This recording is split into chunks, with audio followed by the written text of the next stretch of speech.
Nem todo o que me diz, Senhor, Senhor, entrará no reino dos céus, mas aquele que faz a vontade de meu Pai, que está nos céus. Muitos me dirão naquele dia, Senhor, Senhor, não profetizamos nós em Teu nome, e em Teu nome não expulsamos demônios, e em Teu nome não fizemos muitas maravilhas. Então lhes direi abertamente, nunca vos conheci. Apartai-vos de mim, vós que praticais a iniquidade. Todo aquele, pois, que escuta estas minhas palavras e as pratica, assemelhá-lo-ei ao homem prudente que edificou a sua casa sobre a rocha. E desceu a chuva, e correram rios, e assopraram ventos, e combateram aquela casa, e não caiu, porque estava edificada sobre a rocha. E aquele que ouve estas minhas palavras e não as cumpre, compará-lo-ei ao homem insensato que edificou a sua casa sobre a areia, e desceu a chuva, e correram rios, e assopraram ventos, e combateram aquela casa, e caiu. E foi grande a sua queda. Nesse momento tão especial, como o Kleber já citou, um momento de muita honra a gente poder ser convidado para uma data marcante como essa. Uma data pouco experimentada por outras instituições, porque infelizmente as falhas humanas acabam fazendo com que as pessoas, às vezes, por ideais diferentes, se afastem e abram mão da convivência em nome do próprio ego, né? Como ele acabou de citar, por exemplo, as experiências na casa espírita. Desde muito pequeno, na Mansão do Caminho especificamente, desde os 12 anos, a gente convive com os ensinamentos daqueles, como Kleber, como Edilton e tantos outros, acabaram servindo de referência para as nossas vidas. E aí todas as vezes em que alguém nos abordava, na escola, no ambiente da família, em diversos lugares, as pessoas traziam um problema e a gente aprende que o foco não pode ser o problema. O foco é sempre a solução, porque quem perde tempo com o problema, perde a grande oportunidade de passar para a próxima etapa, de encarar o próximo desafio. E vez que outra, a gente sempre ouvia alguma coisa do tipo, mas você está me dando uma resposta de Divaldo Franco. Divaldo é Divaldo, tem Joana, tem um aparato espiritual por trás dele, né? Então é mais fácil para que ele consiga lidar com as coisas. Bom, os anos só me fizeram aprender que quanto maior o desafio, mais engajado e mais preparado tem que estar o trabalhador. Mas não é diferente o fato de você ter o aparato espiritual ou o equilíbrio espiritual, porque os desafios, eles vêm a toda hora, eles vêm a todo segundo.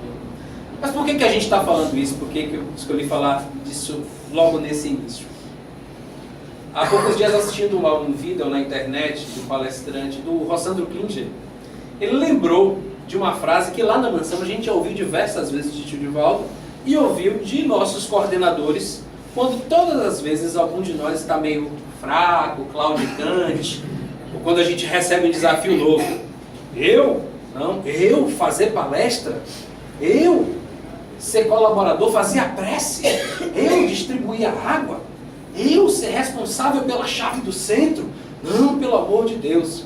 Rossandro bem lembrou uma frase que a gente se acostumou a ouvir lá no Centro Espírita Caminho da Redenção, que a maioria das pessoas conhece pelo nome da obra social Mansão do Caminho. Meu filho, como é que se limpa cano? Alguém aqui sabe dizer como é que limpa cano? Menos Edson Ribeiro, às vezes não conhece bem isso aí. Alguém sabe dizer como é que se limpa cano aqui? Como é que a gente faz para lavar cano? Como é que a gente faz para lavar filtro? Sem ser de destarrachar. Olha o que o nosso amigo falou aqui. Injetando água limpa. Ué, mas se o cano está sujo, como é que faz para limpar? A insistência da água limpa. E a pressão daquela água limpa a todo instante. Um dia vai limpar. E aí um dia você supostamente vai achar que está preparado. E não estará. Porque no fundo, a nossa existência ela é feita dessas experiências que nos tornam melhores para aquilo que a gente está vivendo no momento. Só que vem um novo desafio, uma nova etapa, vem as novas convivências, os nossos obsessores encarnados e desencarnados, que estão ali nada mais para nos ensinar e para aprender com a convivência conosco. Na semana passada desencarnou mais uma tia da Mansão do Caminho, né? Toda vez que vai alguma, a gente fica com uma sensaçãozinha de, meu Deus, será que está acabando a safra? Porque elas são a representação da nossa história. Edivaldo, na palestra da última terça-feira, homenageou a nossa querida tia Almerinda, lembrando de uma outra tia primeiro.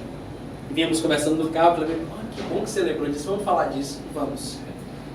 Então, antes de falar da nossa tia Almerinda, quando cheguei na mansão por volta dos 12, 13 anos, nós convivíamos com uma tia chamada tia Paulinha, que era a vizinha de Daniel, morava no São Caetano, Daniel morava na Fazenda Grande do Retiro, próximo.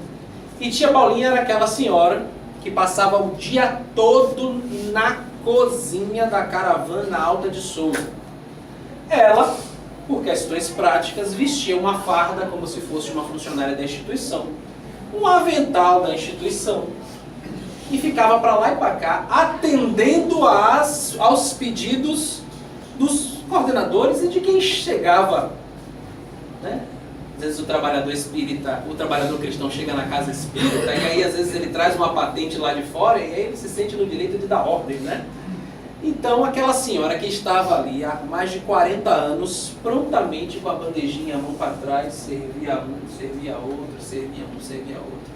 Faxinava, lavava, cozinhava, e estava ali todos os dias. Nos dias de reunião doutrinária, nós temos, como toda casa tem, a livraria.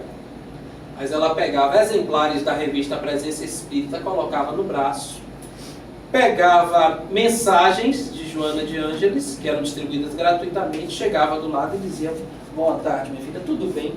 Você aceita comprar uma revista aqui, que é da nossa instituição? É através dessa revista que a gente consegue manter essa luz acesa, assim e tal.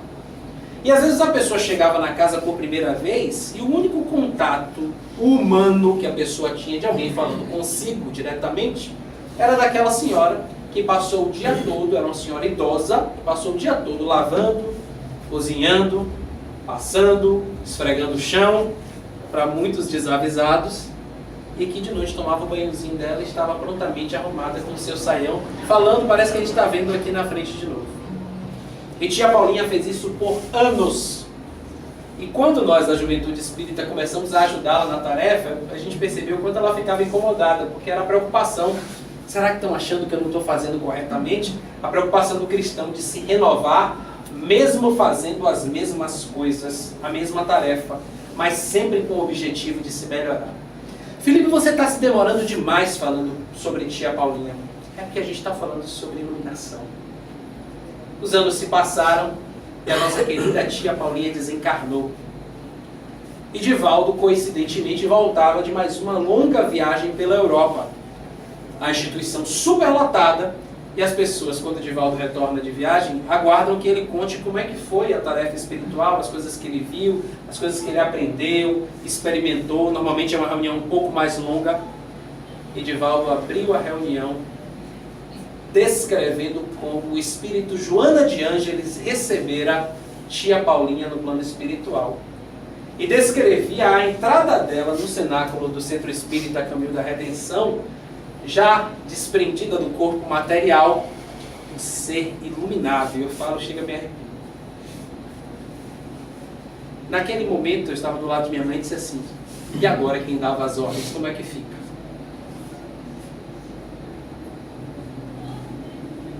Há poucos dias desencarnou a nossa tia Almerinda.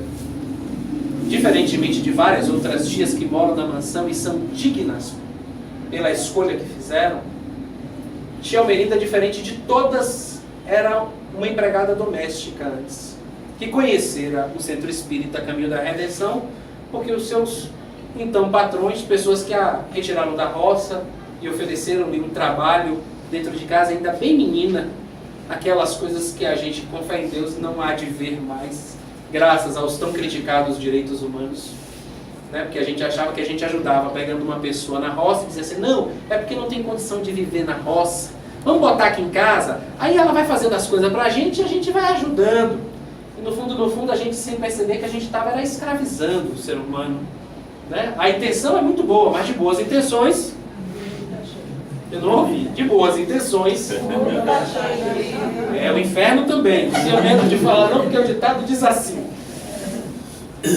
E a nossa querida tia Melinda assim foi se desenvolvendo e conheceu o Centro Espírita Caminho da Redenção e a obra de Edivaldo ainda no bairro da Calçada, na rua Barão de Cotegipe, por meio dos seus empregadores, que tinham excelentes intenções, não esqueçamos, mas que são coisas que a gente já aprendeu que a gente não deve fazer. Se é para dar, é para dar. Jamais escravizar ou reter a pessoa com débitos conosco, não é isso mesmo? E tia Melinda criou 3 gerações de crianças e jovens na Mansão do Caminho. Edivaldo fez uma observação que qualquer um de nós não ousaria dizer, mas um dia pensou.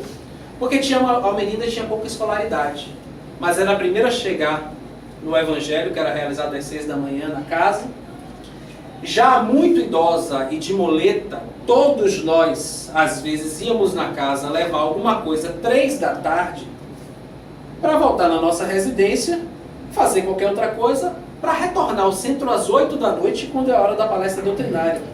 Mas às 3 da tarde, como ela sabia que ela já não conseguia mais chegar de muleta no outro lado, ela se arrumava as duas, sentava num banquinho e ficava aguardando as pessoas que a conheciam. E nessa brincadeira todo mundo conhecia a tia Melinda, porque todo mundo um dia teve a oportunidade de dar carona para ela para o outro lado do Centro Espírita Caminho da Redenção. Eu falando assim, sei que estou criando curiosidade, porque a gente está falando um lado, um outro, é que a mansão é uma estrutura de 72 hectares, 1000 hectares. E tem uma lombada grande entre um lado e outro. De um lado funciona a Mansão do Caminho, do outro funciona a estrutura do Centro Espírita. Então não daria para o idoso descer de muleta uma ladeira e subir outra.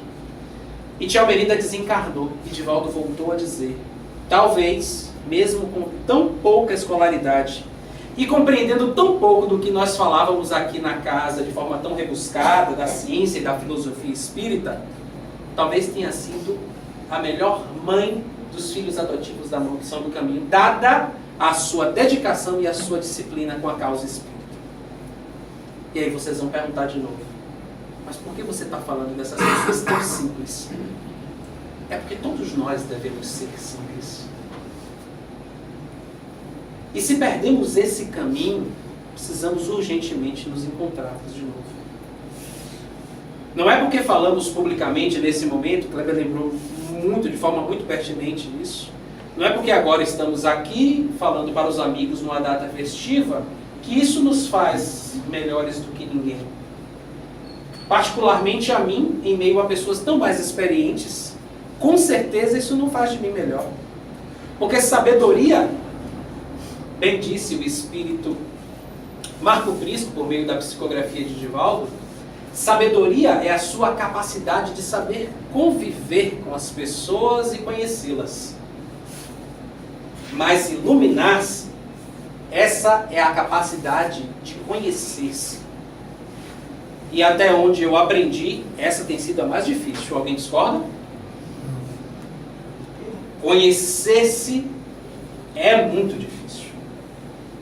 Não à toa, vez que outra, Papai do Céu bota no caminho da gente um obsessor encarnado, que é para chegar ali numa feridinha e dizer assim, você fala no centro que você não é invejoso, mas naquele dia em que aconteceu isso, isso, isso, isso, você até se controlou, mas entortou a boca. Está ali, o invejoso, ainda. Só que está adormecido, coberto pela personalidade social, né, por aquilo que a gente tem que apresentar para as pessoas. Mas já que a gente falou de pessoas anônimas, como somos aqui, falamos da nossa tia Paulinha e da nossa tia Melinda, lembramos há poucos dias da história de Adolfo Bezerra de Menezes, essa figura que nos ensinou que seria possível sim ser espírita, médico, até político, conviver em sociedade, contribuir para a sociedade como ele o fez, e ter experiências e sobreviver às experiências e aos desafios humanos. Bezerra teve um filho autista. E quando ele e a esposa, após o parto, descobriram que o filho era autista, como qualquer outra pessoa, ele lamentou. Ele chegou a passar dias muito triste, porque justamente na residência dele aquilo aconteceu. E durante um tempo, sob inspiração e acima de tudo com um foco na solução e não no problema, ele procurou se instruir. Olha que essa é uma história de mais de um século. Ele procurou se instruir. E ele assumiu para si um desafio. Diariamente, eu aplicarei um passe no meu filho para que ele consiga lidar com as dificuldades dos nossos companheiros espirituais inferiores que o auxiliam a ser autista. Obviamente nós não temos nem tempo para isso, mas o espírito, mas o grande espírito Hermínio Miranda escreveu um livro que já não é mais publicado pela Federação Espírita, pode ser achado aí nos sebos, nas bibliotecas, chamado Autismo. E fica comprovado, fica patente que o autismo é uma das deficiências nesta obra, em que o próprio espírito é responsável por embotar-se. É como se fosse um processo depressivo gigantesco, em que ele, sob interferência de entidades inferiores, reconhece-se como alguém muito inferior, infeliz e incapaz de conviver com os demais. Então ele se fecha para o mundo e para a existência. Aqueles que frequentam reunião mediúnica, inúmeras vezes podem assistir uma entidade que se aproxima do médium e que antes que ele comece a falar, a gente percebe determinados contorcionismos por parte do médium, como se ele estivesse se convertendo em alguma coisa que não pareça humano. E o espírito às vezes repete continuadamente: eu sou uma pedra. E o doutrinador tenta se comunicar e ele continua dizendo: eu sou uma pedra, eu sou uma pedra, eu sou uma pedra, eu sou um bicho. E mesmo o doutrinador tentando, por meio do passe magnético, por meio do envolvimento com aquela entidade, convencê-lo do contrário, é muito demorado, muito difícil, é um processo longo. Eis que esse autista reencarnou. E Bezerra tinha convicção da possibilidade do autista, depois de instruído, né, ele soube, ele aprendeu, que esse autista poderia sim reverter essa deficiência e ser reconhecida como uma pessoa normal. Me permitam abrir um parêntese dentro disso, porque depois de conviver 13 anos evangelizando meninos e meninas deficientes, a gente aprende um bocado que no fundo, cada deficiência dali está dividida entre nós em algum comportamento, alguma mania, o hábito de se coçar, o hábito de roer unha, a gula, né, a necessidade, as compulsões como um todo, as crenças no negativo, no mal, né? Aqui ninguém tem hábito de assistir o jornal e ficar comentando só a parte negativa no jornal, né? Todo jornal tem um momento em que tem uma notícia positiva, mas eu nunca ouço, inclusive, vejo equivocadamente palestrantes o tempo todo só criticando e diz assim: olha, mas tal dia, em tal momento, em tal matéria, houve um momento em que se falou de positividade. Mas eu vou fechar parêntese para voltar para Bezerra. E durante 23 anos, Bezerra continuou aplicando passes magnéticos diariamente no filho e desenvolvendo as suas atividades, recebendo pessoas à sua porta, ajudando a todos sempre que necessário. Um belo dia, Bezerra estava na reunião mediúnica e inicia o atendimento a uma entidade. Se dirige a ele e diz: você venceu. Você venceu. Eu estou convencido de que, de fato, não há a menor necessidade de eu estar escravizando aquele rapaz. Não tem necessidade disso. Não tem porquê. E só a partir do momento em que eu pude observar o devotamento seu e da sua esposa, a sua dedicação de mesmo chegando cansado, aplicando os passes diariamente, a crença de vocês naquilo que ninguém crê, já é suficiente para se perceber que ele errou, ele fez errado, mas você me ensinou. Vocês me ensinaram ao longo da jornada que não é esse o caminho. O caminho da vingança não seria o mais adequado. Isso se deu num atendimento longo. E eis que Bezerra agradeceu a compreensão e tal. E ele disse: eu quero me apresentar. Eu sou o obsessor do seu filho. Sou eu responsável por ele acreditar que ele não serve para nada. E por isso ele está naquela condição. Mas eu preciso lhe dizer duas coisas importantes. Eu cheguei num nível de possessão do seu filho tão grande que eu comando a maior parte do cérebro dele. E alguns órgãos do corpo dele são mantidos por mim, porque nós criamos uma relação de interdependência. Eu vou deixar o seu filho agora, mas eu preciso te avisar. Sem mim, ele morre. Então eu vou lhe avisar a segunda coisa. Assim que acabar aqui, corra para sua casa, porque ele vai morrer. Porque ele não tem condições energéticas. Óbvio que nós temos uma história muito mais longa e com outras terminologias que podem ser discorridas em outro momento. Mas ele não tem condições de se manter vivo sozinho. E uma vez que eu me convenci de que esse não é o caminho correto, eu estou deixando ele agora. Inclusive quero lhe avisar, agora, neste momento, ele já está conversando com sua esposa em sua casa e contando tudo. Bezerra terminou a reunião, tentou se conter da ansiedade de ver aquele filho que durante toda uma existência era doente. Pegou um bonde, pegou uma outra condução. E 2 horas depois conseguiu chegar em casa, porque à época as distâncias e as condições de transportes eram ainda piores do que a gente tem hoje em dia. Ao abrir a porta, a esposa lhe recebe e diz: Bezerra, corra para o quarto.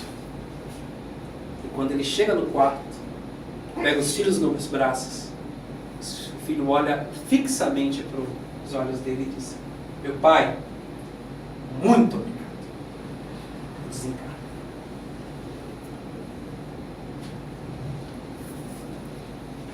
Todos nós somos pontos de luz amparados pela espiritualidade. Mas não podemos perder tempo. Não podemos olhar para a dificuldade, e aí falando para os mais novos, é uma prova difícil, é uma matéria difícil de aprender, tudo tem solução. Não há jamais motivo para desistir ou para ter dúvidas. Porque nós somos filhos de Deus. Por que a gente vai temer? O que vai nos preocupar? E nós, que já temos contas a pagar, temos muitas vezes uma experiência de alguém drogado na família, alcoólatra. Quanto tempo vai ser necessário para que a gente aprenda que não vai adiantar ficar doutrinando com a palavra para essas pessoas? Um marido difícil, uma esposa difícil, que até emperra de você vir para o centro por ciúme ou por qualquer dificuldade. Quem não tem aqui, pelo amor de Deus? Todos nós temos uma dificuldade no lar, ou um amigo.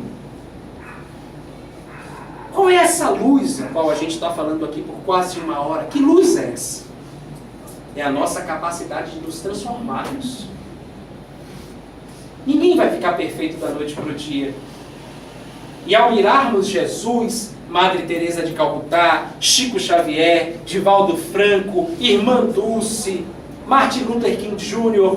e tantos outros vultos, que antes de qualquer coisa jamais se preocuparam com a bandeira ou com a camisa que vestiam, se era do espiritismo, do protestantismo, eles tinham ideais, e o ideal era o Cristo. E até os ateus, que às vezes a gente trata de forma indevida como seres inferiores, se aproximam de Deus por outros caminhos, os caminhos do intelecto. Alguns por desocupação e desinteresse de aprender mesmo, mas todo mundo tem o seu tempo, não é mesmo? Será que ficar falando exaustivamente só resolve? Essas pessoas só vão se convencer de fato quando nós nos transformarmos.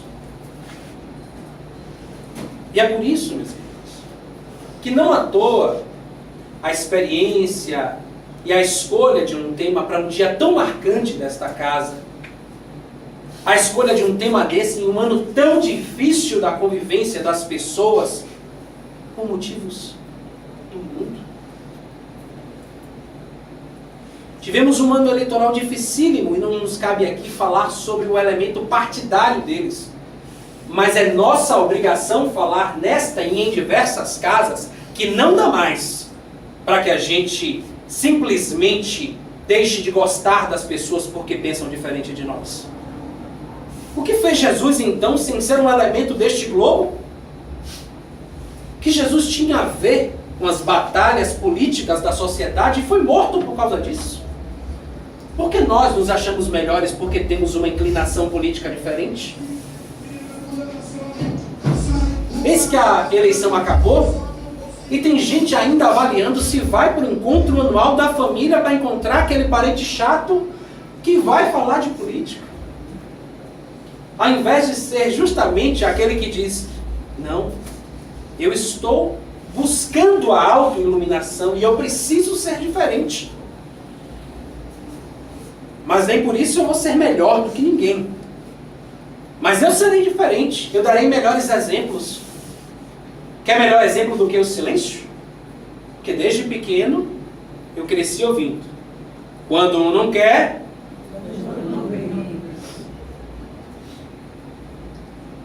cresci aprendendo, mesmo nem sempre executando, porque nós somos falhos, de que a gente tem a responsabilidade quando a gente se considera mais maduro.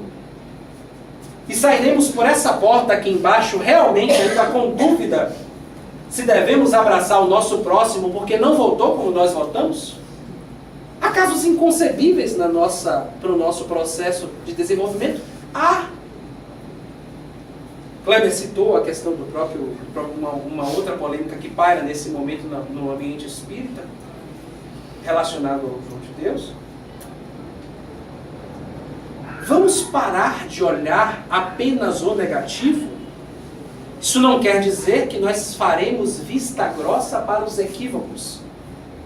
Mas em meio àquela cena, a qual ele repetiu maravilhosamente aqui, daquela mulher que naquele instante representava o que a sociedade mais achava ou acreditava ser mais negativo, Jesus, vou abrir um parêntese, alguém aqui acha que Jesus era a favor da prostituição? Algum voluntário para pensar o contrário? Ué, então por que ele defendeu a verdade naquele instante? Porque ele não defendeu a mulher. Jesus defendeu a verdade. E nós, na nossa quietude, ao lado do nosso travesseiro, sabemos muito bem das nossas falhas morais. Então, não façamos vista grossa e queiramos que a lei seja dura e rígida com todos, inclusive para conosco. Porque essa é a justiça a qual Cristo nos ensinou. Mas não sejamos nós mais um dedo atirando contra o nosso próximo, querido. Porque já dói demais no momento de carência social imaginar que coisas negativas possam acontecer em ambientes de crença. Que sejamos aqueles que levantamos a nossa prece em favor do que o melhor aconteça para algoz e vítimas, mas não aqueles que vão ficar sedentos nos ambientes públicos, principalmente quando sabem que a gente é espírita, e dizem assim, e aí rapaz, você que é espírita, hein? Me explica aí agora isso.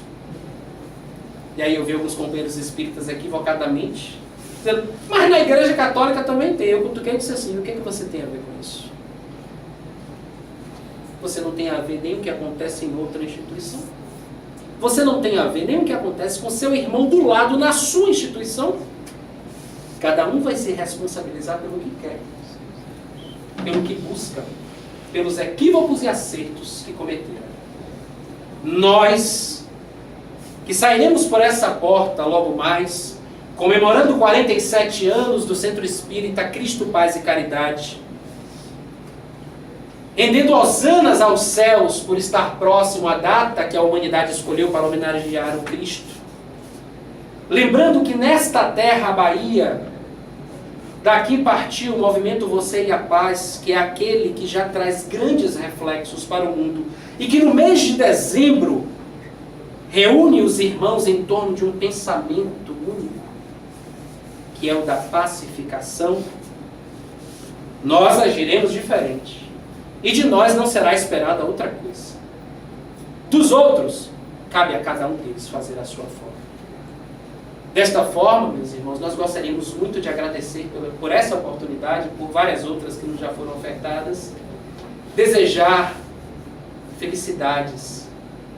Desejar que muitos aqui que entram e saem como frequentadores, que já procurem a direção da casa para saber o que você pode fazer para se somar ao trabalho de Jesus. E acima de tudo, pedir que ao ver a falha de um irmão, companheiro, busque iluminar-se, para que a sua lanterninha sirva de caminho para o outro, sem que você precise dizer por onde é que ele deve passar. Muita paz para todos, feliz aniversário, feliz Natal.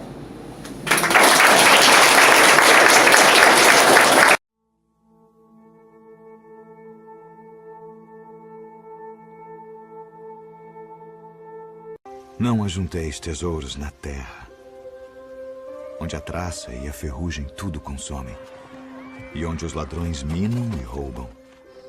Mas ajuntai tesouros no céu, onde nem a traça nem a ferrugem consomem, e onde os ladrões não minam nem roubam.